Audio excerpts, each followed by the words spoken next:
So the idea of Bharatiya Janata Party of saying Congress Mukta Bharat is basically Lokshahi Mukta Bharat.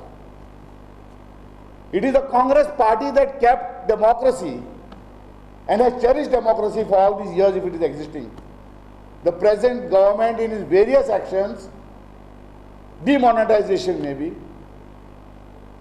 the dictatorial attitude that it has been functioning is a clear indication that they are for Lokshahi Mukta Bharat. And we condemn this strongly.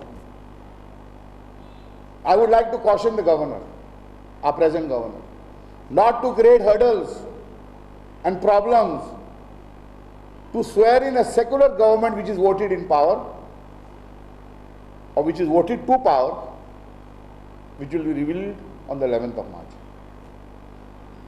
I hope she will not be an instrument, and if she tries to do it, she will have to face the ire of the people of Goa.